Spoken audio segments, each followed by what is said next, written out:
Kalau sebelumnya ada 3 kandidat kalau di Pilkada 2017. Pilkada 2024 ini ada 2 kandidat. Peluang kedua kandidat ini di Pilkada Aceh Barat. Kalau untuk melihat peluang secara normatifnya keduanya memiliki peluang yang sama. Tapi kita harus melihat juga sampai ke siapa yang berada di balik mereka dan siapa yang menjadi pendukung dari kedua kandidat. Ya. Secara notabene masing-masing kandidat didukung oleh partai yang berbeda. Tentunya dari setiap partai, dari setiap calon memiliki strategi yang berbeda pula antara satu dengan lain. Ya. Sejauh ini dari apa yang disampaikan oleh kedua calon, kemudian program-program mereka, tentunya kita bisa melihat dari situ. Harapannya adalah bahwa dari semua pemilih yang ada di Aceh Barat itu bisa melihat peluang mereka itu di program apa yang mereka sampaikan dalam visi dan misi. Sejauh ini program yang disampaikan itu ada beberapa hal yang memang on the track, artinya menjadi sebuah kebutuhan di tengah masyarakat. Tapi ada juga yang dalam pandangan pribadi saya bahwa program-program tersebut masih irasional dalam apa yang disampaikan oleh kedua calon. Nah, tentunya ini menjadi sebuah pertimbangan bahwa dalam pemilihan pilkada tidak hanya melihat pada apa yang siapa yang mendukung mereka, tetapi pada apa program yang ditawarkan.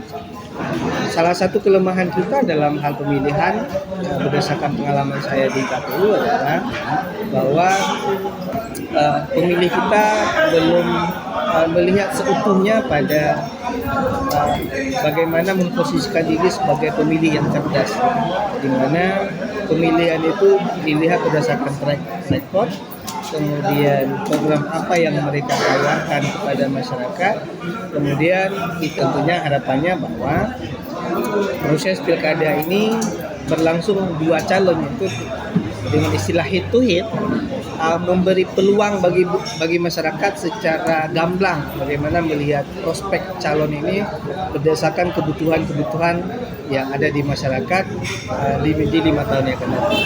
Dia bicara tentang masalah peluang siapa yang akan menang, dan dalam kontestasi kali ini saya lebih menumpukan harapan peluang menang atau tidaknya pada program kerja, bukan karena persoalan-persoalan dendam politik, bukan karena persoalan legitimasi dari para pihak tertentu yang ada di belakang para calon ini, tapi melihat pada bagaimana program kerja mereka. Saya pikir peluangnya seperti itu. Kita lihat bahwa di balik kandidat ini kan ada tokoh-tokoh tertentu, ada partai politik yang sedikit ada yang lebih banyak dominan. Nah, bagaimana pengaruh ini kepada kedua kandidat ini?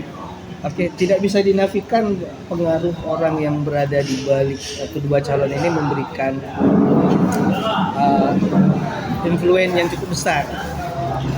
Tetapi itu hanya sebatas pada dukungan, karena kalau kita lihat posisi hari ini bahwa dukungan yang diberikan oleh partai kepada calon tertentu ini secara garis partainya ini masih pecah, saya pikir. Belum ada sebuah ini yang dalam kita lihat di lapangan, bahwa adanya dukungan-dukungan dari partai tertentu di mana anggotanya belum memiliki kesatuan. Beberapa partai secara garis partai mereka memberikan dukungan kepada calon tertentu, tetapi di sisi lain ada kader-kader partai yang mungkin berseberangan pemikiran dengan arahan ataupun perintah partai. Pun demikian, orang-orang yang di belakang calon memberikan pengaruh yang berbeda di level yang berbeda. Kenapa? Katakanlah di 01 di sana ada Pak Haji Tito sebagai yang memberikan saran, pendapat dan segala macam. Nah, tidak bisa kita nafikan juga di 02 ada Pak Rabi MS yang dulunya sebagai sama-sama pernah menjabat sebagai mungkin secara ya, tapi pada posisinya orang melihat di masyarakat bahwa mereka adalah penggawa-penggawa yang ada di situ. Kemudian di beberapa partai juga memberikan pengaruh yang saya pikir kontribusinya dalam hal dukungan itu juga berbeda. Ada katakanlah dari PA, dari pengurus PA sendiri ada beberapa yang katanya kombatan juga memberikan dukungan yang berbeda kepada 02. Tentunya ini silang saling memberikan pengaruh terhadap kedua calon. Posisinya kingmaker ataupun orang yang berada di balik calon itu dia memberikan pengaruh, tapi signifikansi daripada gambaran ataupun dukungan yang diberikan oleh masyarakat tidak terlalu berpengaruh daripada kingmaker itu sendiri. Nah, kalau kita memetakan wilayah ini, kalau kita merujuk pada hasil pilkada 2017, ya.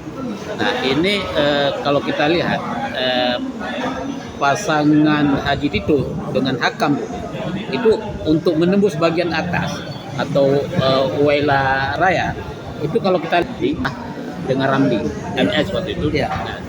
Nah, kemudian ini wilayah kota, misalnya kota kita katalah dari Kawai, kan sampai. Nah, kalau melihat peta wilayah ini seperti apa antara dua calon ini? Melihat peta wilayah, kita melihat ada proses sejarah ataupun historis pada tahun 2017. Nah, untuk saat ini, saya pikir kondisinya lebih dinamis. Secara basic, Pak Hakam berasal dari KW16 Raya dan Tarmizi juga berasal dari KW16 Raya. Nah,